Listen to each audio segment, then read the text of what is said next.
And this has to do with the 60-day rule. That's what you're going to write down, the 60-day rule.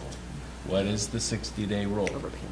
It historically has been a crime to knowingly keep money to which you know you're not entitled. But the law has been broadened so that if you have an overpayment that you knew or should have known you received, you are obligated to refund it to the government within 60 days. Now, sometimes that's date of identification. So that can be difficult because you may have credit balances.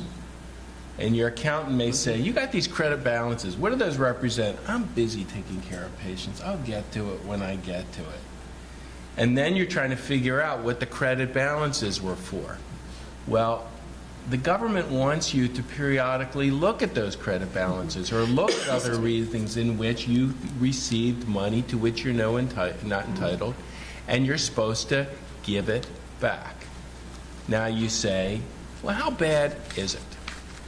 So sometimes every once in a while a client will say, tell me what the penalties are. And I will typically say, you don't want to pay me to tell you what the penalties are. They are really, really bad. Just don't do it.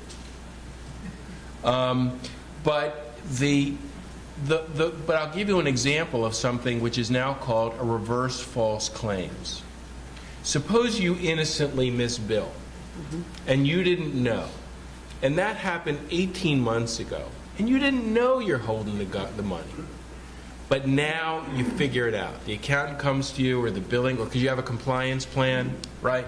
And the new billing person says, you know, I know Sally, who's been there for 30 years, is retired. I'm coming in, I'm telling you, Sally was kind of slipping the last 2 years. And 2 years ago, we got this situation. I think some of these claims are wrong. So at that point, it's completely innocent, right?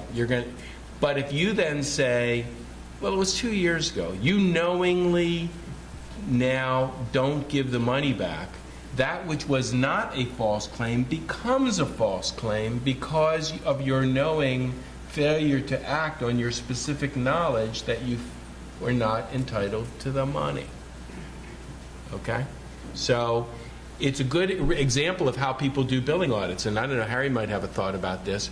We're big fans of prospective audits, claims that you're about ready to submit, right? It's a good idea. If you're in a small practice, sit down, get some pizzas or whatever you want to do, pull 10 claims that you are about ready to submit, and do a complete soup to nuts process. In the therapy world, they call it triple check, I guess. And look at everything from the records to the operative notes to the claims and what decisions were made before you send them out. That's a great compliance tool. I'm not telling you not to look at past claims, but if you look at past claims, you have what I call the Rabbi chicken problem. You know that expression?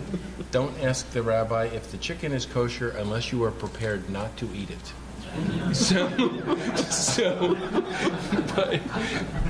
But that doesn't mean that you need to ignore the facts, right? If you know you're not entitled, you may need to look and dig deeper and extrapolate, right? But you want to have a good system. So again,